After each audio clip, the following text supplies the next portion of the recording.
Mr. Bernard is an old man who has been retired for 10 years. He lives alone in a small wooden house on the edge of the old forest.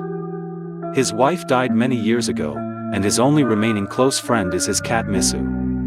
Missu is a smart tabby cat who has lived with him since he was a child. She is very gentle but always wary of strangers. Every morning, he wakes up, makes coffee, and pours dry food into Missu's trough as usual. But for nearly a week, every morning he finds the trough empty, strangely clean. He begins to feel that something is wrong, because Missu only eats a little every day. Missu shows no signs of strangeness, but every morning she sits on the porch looking into the distance with a wary look. He thinks it might be a mouse, a squirrel, or a wild animal coming to look for food at night. However, if it were a wild animal, Missu would have been scared or stopped eating.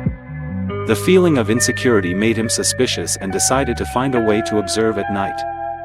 He tried to spy for a few nights but did not detect anything because he fell asleep in the middle of the night. Finally, he decided to buy an infrared camera and put it on the porch facing the feeder. The camera was set to record when there was movement, so he did not have to stay awake to watch.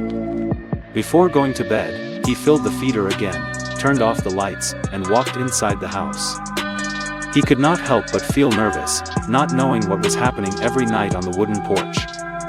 The next morning, Mr. Bernard woke up early, made hot tea, and sat in front of the screen to watch the recorded video. His heart stopped when he saw a large figure appear from the darkness, walking towards the feeder. It was a lion. Thin, with shaggy fur, walking slowly as if exhausted. It approached the feeder, lowered its head and began chewing on dry cat food pellets. What surprised him the most was that Missu was sitting right next to him, not afraid at all. Missu only growled softly as if to mark a boundary, but she did not run away or retreat. The two ate in silence, under the dim light of the porch light. The lion ate for a while and then slowly walked away, looking strangely tired and sad. Mr. Bernard could not believe his eyes. A lion was eating with his cat. He replayed the video several times, carefully observing every detail to make sure he was not mistaken. There was no ferocity, just a lion trying to survive in silence. The image was both beautiful and sad, and it troubled him all morning. He began to understand that this animal must have wandered off, gotten lost, and had no food left.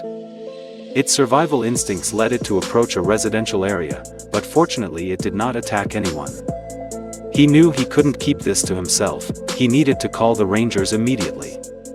Bernard called the conservation center and reported the incident in detail, along with the video footage as evidence. The rangers were skeptical at first, but after viewing the footage, they were convinced. A rapid response team was dispatched, consisting of 2 experienced rangers and a veterinarian. They arrived at Bernard's house in the afternoon, surveyed the scene, and discussed a plan of action. He filled the feed trough as usual, keeping to his routine so as not to arouse the lion's suspicion. The rangers set up an ambush behind a wooden fence, which had a clear view of the porch. At night, the garden fell silent, save for the chirping of insects and the dim glow of a light. At around 2 a.m., heavy footsteps could be heard from the edge of the forest, approaching the porch. The lion appeared, just as the camera had recorded, slowly walking towards the feed trough. It looked around carefully and then lowered its head to eat, completely unaware that it was being watched. Missu sat next to it as usual, quietly observing, not afraid or retreating. The ranger raised the tranquilizer gun, aimed precisely and waited for the right moment. A pop sound was heard, the needle hit the lion's shoulder right when it was eating. It was startled, took a few steps back, then began to stagger and slowly collapsed onto the wooden floor. The ranger quickly approached, covering its eyes with a cloth to avoid causing panic when it woke up. The vet checked its heart rate, breathing, and made sure it was responding well to the medicine. After a few minutes of monitoring, they carried the lion onto a stretcher and transferred it to a special vehicle waiting outside the gate. Mr. Bernard stood watching, his eyes filled with worry but also relief that everything was going well. The lion's transport vehicle left the compound, rolling through the night towards the Wildlife Conservation Center. Next to the sleeping lion was a warm blanket, a few 4 bags and a hope of revival. At the center, doctors began to carefully examine the lion's physical and physiological condition. It was temporarily named Noctis, symbolizing its lonely journey in the dark. Blood, cardiovascular and liver indicators were all normal, with no signs of infectious disease.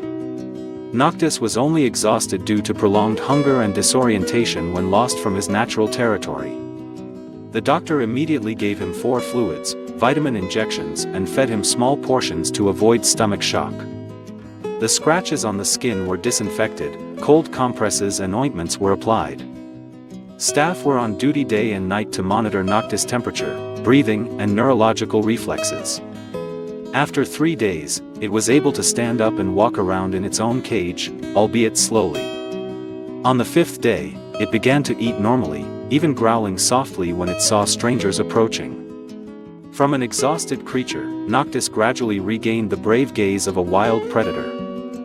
After a week of treatment and monitoring, experts decided to release Noctis back into the wild. A large grassland, far from residential areas, was chosen as the release site to ensure safety. The special vehicle rolled again, this time carrying a healthy and energetic lion. On the vehicle, Noctis was lightly anesthetized to avoid agitation during the long-distance transport. When they arrived, the cage door opened into an endless stretch of tall golden grass. The morning light filtered through the fog, shining on Noctis's back as he slowly stepped out of the cage. It stood still for a few minutes, sniffing the air and looking up at the sky as if feeling free again. Then it turned its head back to look at the humans, then quietly parted the grass and walked away without looking back. Everyone stood still, no one said a word, only listening to the wind blowing like a farewell. Noctis gradually disappeared behind the trees, carrying with him the unprecedented story of a lion survivor. The rangers recorded the information, marked the coordinates and tracked its journey through a chip device. A creature that was once dying on the porch had the chance to return to where it belonged. No one knew if it would meet its pack again or live alone as before. But at least it had the chance to start its life over, no longer having to cry for help with desperate eyes. And it all started with a small feeding trough and the attention of a lonely old man.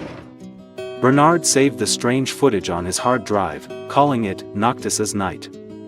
He often played it back whenever he sat with Misu, remembering that strange and touching night. No one in town could believe it, until they saw the footage from his hands.